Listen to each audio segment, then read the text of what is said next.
So I guess I am your last victim. And so I'm going to spend a little while sort of to give you a talk, which is the run over what Monica was talking about. She was telling you about, what's next on the science side. And what I thought would be fun for me to do today, this is not the Requiem review. I only managed to change the date from our Requiem review talk early in the week, so I'm sorry about that. What I'm going to do is kind of the inverse, and I'm going to give you a sense of the challenges of integrating atoms with superconducting circuits and millimeter wave cavities, and give a little bit of flavor there. This is an effort that's been going on for quite some time in the collaboration between me and Dave. It's worth saying that the person who started this project from an absolutely empty lab is Professor Sulamanzada. So if you have any questions, really, you should probably talk to her. If she's not around, I can answer questions at the end too. Okay, and this is the new team, which is going to be pushing the science forward, and some of the challenges I'll share with you are things that they've really uncovered in the past couple of years. So the upshot is that there is a rich new set of challenges when you put cold atoms in a cryostat. And I think that's the most positive way I can put it. There are many exciting things that you get out of it, but you pay a price. So I guess Aziza shared with you a little bit that one of the challenges is if you have a superconducting cavity and you want to couple it to atoms, you need some way to get the atoms into the cavity. But if you're going to get the atoms into the cavity, then you need to open the cavity, and then the microwaves or millimeter waves can leak out. And so the first challenge that you have to address is kind of how to do that. The short answer to this question is more or less the same story as these reentrant cavities, the post cavities that everybody uses for microwaves. What you say is, I have a tube with some diameter. It has a cutoff set by the wavelength corresponding to twice that diameter, but the diagonal at a crossing point of 2 or 3 of those tubes is √2 or √3 times larger. So I can have a mode here at some frequency that can't leak out through the tubes. And the longer you make the tubes, the higher the Q of that cavity can be. And then you're limited by how patient you are in drilling those holes, aspect ratios of drill bits, these kinds of things. Well, it's not how patient you are, it's how patient your students are. And so there's a whole graveyard of different approaches to doing this kind of stuff. It's quite amazing, but then you can transport your atoms in from the different directions. We saw this, we thought we have a solution. Everything is just going to work beautifully from here. It'll be a year, maybe a year and a half, until we have a millimeter wave cavity, we have atoms in it, and then we have an optical cavity crossed with it. What could go wrong? So this is what the apparatus ends up looking like. This is your millimeter wave cavity. You're going to transport the atoms in. You cross it with an optical cavity. An optical cavity is 2 mirrors glued to the ends of your millimeter wave cavity. Well, the first thing, of course, is that glues don't work very well when you temperature cycle them. And they also don't work very well at cryogenic temperatures. And so the first big challenge you run into is that the mechanical resonance frequencies of your cavity depend on time. They depend on temperature. They depend on everything. And they sort of slowly walk down towards DC until your mirrors fall off. And so initially, we didn't realize that they were walking down towards DC, and we were just trying lots of different glues and trying to read the tea leaves to figure out which ones work. Spoiler alert, none of them work. The thing that you should do is switch to some kind of spring washer for mounting your mirrors. And Anything you can solder them? They're glass. They are glass. So there's no way that we know how to solder them. It may be that there is some way to do it. I would say the main thing that's likely to happen if you solder them is when you cool them down, they will shatter because of the different tempcos. And we went through probably $10,000 in mirrors. I can tell this story because it was not Aziza, it was her lab mate. We found these amazing mirrors from Coherent on eBay. And so I think I got them for like $10 each. They were probably like $400 each. And then new, maybe $1,000 each. And then I got an email that we were out of mirrors. Well, how are we out of mirrors? I had purchased, 30 or something. Well, I think what happened was they thought they had cracks in them because when they cooled them down, they kept shattering. But really, of course, what it is differential thermal expansion. So there are all kinds of challenges there. I guess we put some kind of a spacer in between to help with the thermal matching. Yeah. But the spring washers actually just help a lot with that. And what we've subsequently learned, do we have any cavity QED people, optical cavity QED people here at all? Okay, so like two. So those people unfortunately already know. What you should really do is barycentric mounting of your mirrors. You should mount them such that when you apply a voltage to your piezo to move them, the mounting point doesn't move due to the piezo movement. And then you completely decouple yourself from everything that you're mounted to, and all of the mechanical resonances in the system go away. And then you can electrically damp out the mass on a spring resonance with your piezo driver. It's really quite an amazing thing. So if you're ever building an optical cavity, you should give us a call and let us tell you how to do it right, because we've really been able to make that very good. So these kinds of techniques get us from being able to have resonances at kilohertz, eventually up to having the lowest resonance at nearly 100 kilohertz. And so that's the first piece of the story. The next thing you do, we get the atoms into the cavity, and you get some vacuum Rabi splitting. You turn on a laser that dresses your atomic resonance with a Rydberg excitation. So these are the vacuum Rabi peaks. This is a peak where the excitation is an atom excited to the Rydberg state rather than an atom excited to the P state. This is what we call cavity EIT. It looks terrible because the magnetic fields aren't quite aligned and you get all kinds of weird mixings. But what you can do is align your field just perfectly to the atoms with the system warmed up above the superconducting temperature of this cavity, okay? And then freeze in the field that you want and cool back down. And then the fields from your magneto-optical trap, from your optical pumping that are applied at the location of your atomic sample initially, which is not in the cavity, do not affect what happens when you do cavity QED, because that's inside of the bore of this superconductor. So you do that and you go from this to a beautiful looking feature like that. I know you guys are mostly circuit QED people, so these are our vacuum Rabi peaks. You think of them as delta functions. For us, they have quite substantial width, but this feature ends up being a few kilohertz wide. It works very beautifully. This atomic line needs to be tuned to the resonance of your millimeter wave cavity. You could instead try to tune your millimeter wave cavity to the resonance of your atoms. And we can get relatively close by squeezing the structure and getting some plastic deformation. But if you think about it, we have Gs for this cavity of like 200 kilohertz. And the frequency of the cavity is like 100 gigahertz. So to tune 100 gigahertz transition to 200 kilohertz is like a round apart in a million. And the size of the bore of this cavity is like a millimeter, right? So you can't machine something with nanometer resolution, right? And so what you do is you machine it as well as you can. You need a way to measure it, which we're going to have to talk about in a moment, because remember, at room temperature, probably you can't measure the frequency of this cavity because it's strongly undercoupled. But let's assume that you can, because there's a trick.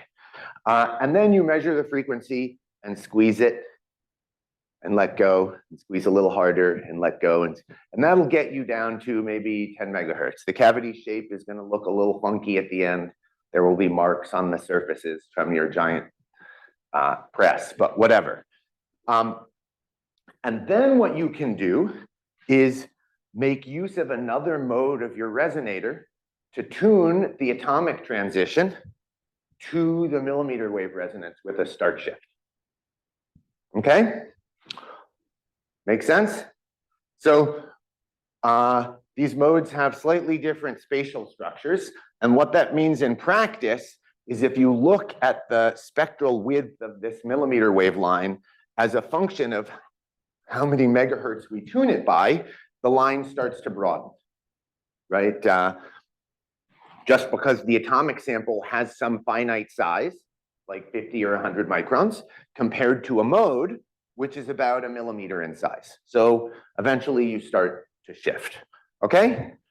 Not so bad because we can get within a couple megahertz and use Zeeman to get the rest of the way. But here's the interesting thing. If you try to drive a Raman transition, what you discover is that actually your magnetic fields also have spatial inhomogeneity across the bore of the superconductor. So this maybe is obvious to all of you, but my impression of the Meissner effect is that the field is just constant. Well, it's constant in time, right? We see the transition be at exactly the same frequency. I would say all the time, but actually Stanford has terrible power stability and water stability. So except when we have our weekly power outage, the transition always stays at exactly the same frequency. But if you look, you know, the Meissner effect at some level comes from persistent currents in the metal. And so what that means is that you have some spatial variation of the field in the bore of this superconductor. So we're playing around with ways to compensate for that right now. My sense is that probably this will be much less of a problem for a Fabry-Perot style cavity than for our lambda cube volume kind of cavity. Another very interesting thing that we've run into as atom people, you want to put your atoms, you know, you have to align the optical cavity to the millimeter wave cavity to the transport beams. All these things have to be aligned and go through. And every time you warm up, all of your in-vacuum optics get misaligned, and it's very miserable. So what the students have done is develop motorized actuators. I have to say, this is an idea that I was completely allergic to. I feel like, how bad can the alignment be? Well, the challenge at the end of the day is, as you cool down, you want to keep this transport beam, which we're going to use to move the atoms from the Mott location to the cavity location, fixed at the location of the Mott, but you want to move it at the location of the cavity back and forth. And so in practice, that requires realigning all of the mirrors simultaneously, right? And this looks like 4 degrees of freedom, but remember, it's actually in 3D, so it's 8 degrees of freedom. And there might be a little bit of a twist in this system, so they're cross-coupled and so forth. And so anyway, the team has now developed this kind of a system. The control hardware is super cheap. And I have to say, it unveils all kinds of interesting couplings between the degrees of freedom. There are some tricks to training it, but you can do things like moving the beam location at the magneto-optical trap, but keep it stationary at the cavity, or vice versa here. Or if there were some reason you wanted to move both at the same time, you could do that as well. You could also just do that by hand by turning one of the knobs. Yes? Are these inside? They're outside. Yeah. Yeah, so we do it with the external mirrors, and this can follow the alignment as the thing cools down and all this kind of stuff. These kinds of alignments, there are like 2 different approaches you can think of for doing this kind of stuff. You can have some kind of geometry agnostic approach where you just basically figure out what the Jacobian is for aligning a beam from the bottom path into the top path. As you perturb each mirror on the bottom path, what do you have to do to the top path? That's step 1. And then step 2 is for each perturbation of a knob on the bottom path, how do I find the null space to keep the thing aligned at the Mott location, or to keep the thing aligned at the cavity location? And once I have this first Jacobian, Having this null space allows me to, well, this one allows me to slave the top mirrors to the bottom mirrors, and this one allows me to move at just the cavity location without changing the Mott location or vice versa. We found that this works very well. Some of our teams are now using that. Some of them are using a geometry-aware approach that's then refined with these kind of Jacobians. And the advantage of that is that it better handles the nonlinearities from large angular displacements. So that works quite well. I promised to tell you how to measure the Q of a cavity at room temperature, right? Given that, you know, we're targeting a Q of like 50 million, but if you try to measure the Q of a cavity or the frequency of a cavity with a Q of 50 million at room temperature, well, if it were copper, you would get a Q maybe of 10,000, right? An internal cube. In practice, in niobium, it can be even lower than that. So you almost can't get any signal out here. So the game we play is that we design the cavity to only have the Q of 50 million with a little reflector at the end of this tube. And you know, maybe this, again, as superconducting people, this is obvious to you. I think it was not obvious to us as cold atom people. But the basic game is that without this thing in there, the Q of the cavity can be thousands. If you make this out of copper, it itself has a Q of 10,000, right?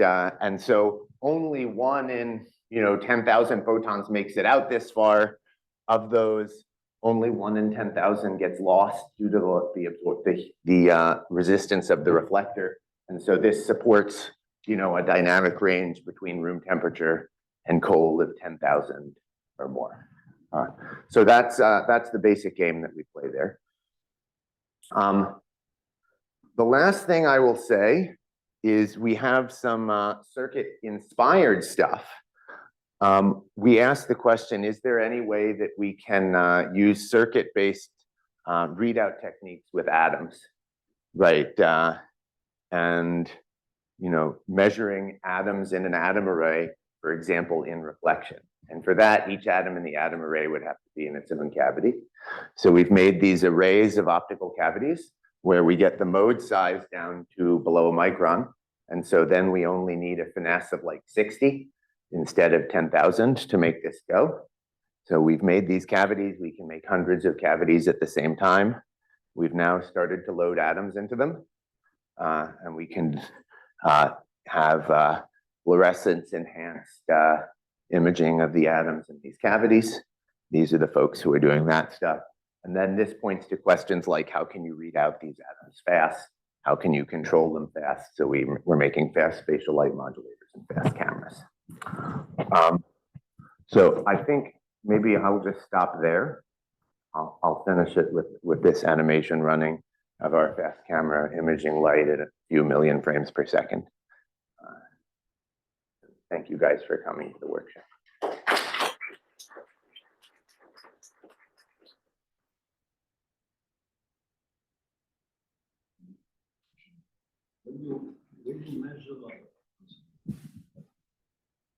So you measure the cavity at room temperature, and I suppose you have to apply a certain factor to know what will be the frequency at low temperatures when it's in the superconducting state.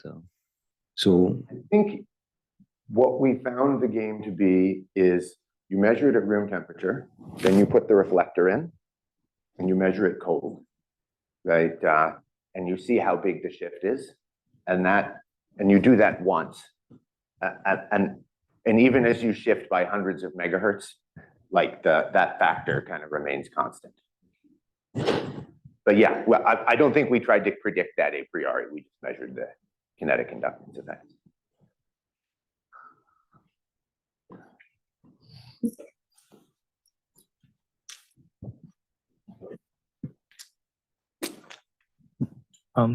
So for the cavity you showed, I saw there are a lot more holes than just the tubes that you mentioned. Are those just for mounting, or are those also have purpose? These are for mounting. And then the actual resonator, I guess, is this one, that one, and that one. And you need one pair for the RF to get in, one pair for the optical cavity, and then one pair for the atom transport. Have I missed it? Is that the correct number?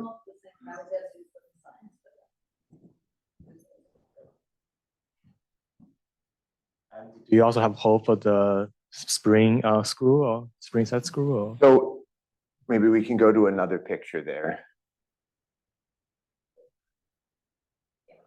So this is the cavity structure, and then the millimeter wave cavity. And then what we do is we put the optical cavities, the optical mirrors on the ends, and kind of press them on here. And so these get screwed in through those holes. Yep.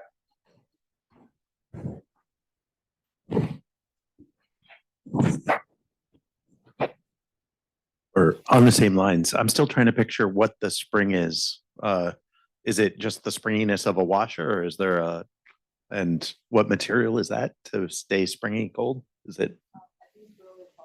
Okay. Also tastes delicious. So that's good. I probably have to say, don't eat beryllium copper, folks. Someone's. This is gonna go on YouTube. So Yeah, it's recorded. Yeah, I'll take a lot of this out. Just remove this whole talk, and everything will be good. Yeah, if there's no more question, I guess thanks to the speakers.